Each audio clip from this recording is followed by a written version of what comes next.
Senator Lindsey Graham came out against former President Trump over his support of Biden's Afghanistan withdrawal. You got all that. So Graham said in a series of tweets that he, quote, could not disagree more with Trump regarding his support for Biden's withdrawal despite, quote, sound military advice. Graham went on to suggest the U.S. military argued that Trump and Biden, a small counterterrorism force, be left in the country to act as a, quote, insurance policy against ISIS and al-Qaeda, as well as prevent another Afghan civil war. Democratic strategist Andrew Feldman, co-host of the Realigned podcast, Marshall Kossoff, they join us now to discuss. Marshall, it's been really interesting watching this phenomenon in which Trump comes out with a statement. He has to get his requisite stuff, but I wish Biden didn't withdraw on 9/11, et cetera. But he's like, but at the end of the day, I support it. If anything, he should withdraw them even sooner. But then at the same time, you have Mitch McConnell and Jeanne Shaheen, Democrat and Republican, who are both on the other side. So the ideological cross currents on this are not among party lines in a way that is almost unique to the Afghan issue. What do you make of this?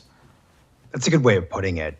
In many ways, obviously, Trump is going to support this because it's basically the policy Trump had, just it's pushed a few months back. Instead of leaving in May, troops will be leaving in September. So that's just going to make it a bit different. So Trump's going to add that part. But yeah, this has been a long-standing debate. There's this bit where both parties have people who are more hawkish. You have parts of the party that aren't as hawkish. Joe Biden, especially after the Iraq war debacle, became one of the folks in the Democratic Party who was less hawkish towards Afghanistan. There's a lot of reporting that you and Crystal discussed about the debates during the Obama administration during the first term. So we're just seeing this as the perfect illustration of that.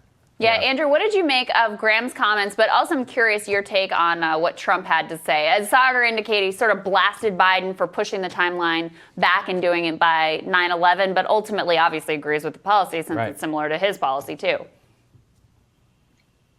Lindsey Graham is just a complete warmonger, war hawk. I mean, no matter, he would have troops, probably in the safest place in the world if he could. I mean, so It doesn't surprise me that he's making these comments. And we've seen him disagree with President Trump at times before.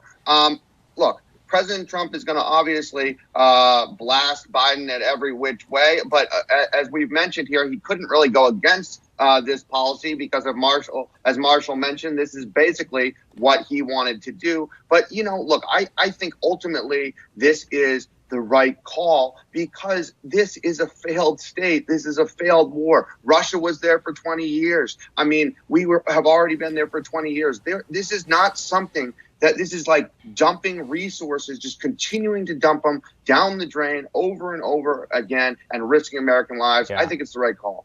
Marshall, here's one question. So Trump comes out in like half favor of this. Is it going to set the barometer so that if you want to be a Republican candidate for the future, do you have to support the Trump-Biden policy of withdrawal? Because one of the things that people who are very frustrated by is that Trump would often not make people who went against him on policy pay a political cost. Does this statement change that calculus? It doesn't, because we have to put different Trump policies in different categories. So there's Trump policies like trade. There's Trump policies like China. There's Trump policies like the border wall, where I feel Trump has a really visceral reaction that also lines up well with the base. Obviously, the Afghanistan war isn't popular for Republicans or a lot of Democrats, but I just don't think there's this incredibly aggressive part of the Republican Party that's going to come after people for supporting the policy. Liz Cheney is going to get in a lot of trouble for supporting the impeachment of President Trump, but as we've also talked about, she was incredibly aggressive in opposing the troop withdrawal from Afghanistan. No primary that goes against her 2022 is going to be fueled by that decision. This just isn't one of those issues which is going to drive actual political moves for folks. Priorities, man.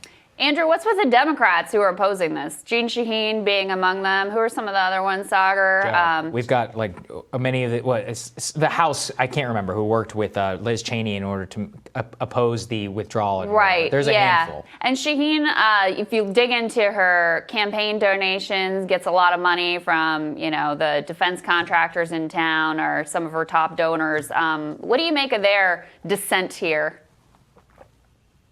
Look, I just think that this is about, look, they may be more hawkish than Joe Biden and more hawkish than some in the Democratic Party. But to me, the writing is on the wall here. I mean, how many more deaths do we need to see? How many more, more money do we need to see? And look at the polling. It's not popular. This is not a popular war. You can argue that it made sense in 2001 after 3,000 Americans were killed. But right now, to me, this is not a smart strategy to try to go all in and be disappointed with this decision, because there's no signs that this was actually working, that our support there was preventing the Taliban. I mean, it just doesn't add up to me.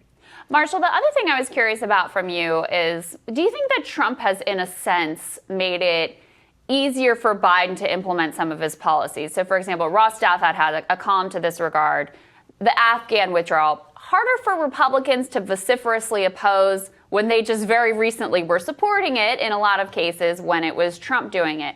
The infrastructure plan, Steve Bannon wanted $1 trillion infrastructure plan from the start. So it becomes a little harder for Republicans to be very vociferously against it when this was a policy that was touted by the Biden administration. Some of the child tax credit policy also was kind of gleaned from the Senate Republicans who had some ideas about that, and Biden came in and basically put that into the relief bill.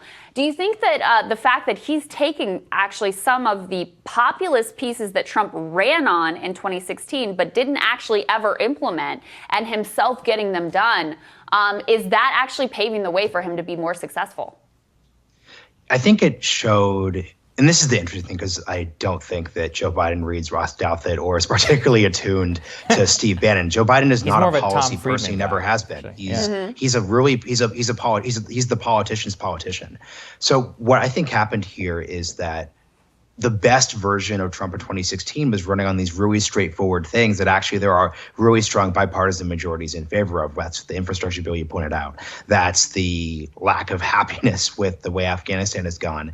And because I think the Biden administration is actually decent at politics, they're saying, hey, let's pick up these pretty obvious things and do them, leaving it so it's in a difficult position. The part that's interesting here is that it's not as if Republicans are getting behind any of these efforts. Right. There's a good faith version of that and there's a bad faith version of that, but it's just making it harder for there to have a very vociferous opposition to it. You're not going to see Obamacare level backlash to an infrastructure bill. You're not going to see an Obamacare level backlash to a child tax credit expansion. So it's not that they're taking something from Trump or Bannon. It's just that Bannon and Trump, in their own Bannon-Trump way, really could see, at least in 2016, this clear path, and that they failed to take it, leaving the obvious Biden administration being the ones to pick that up. Yeah, and I think it has made it harder for Republicans to attack some of these moves when so recently they were on the other side of them. All right, guys, stick with us. More with Team Rising right after this.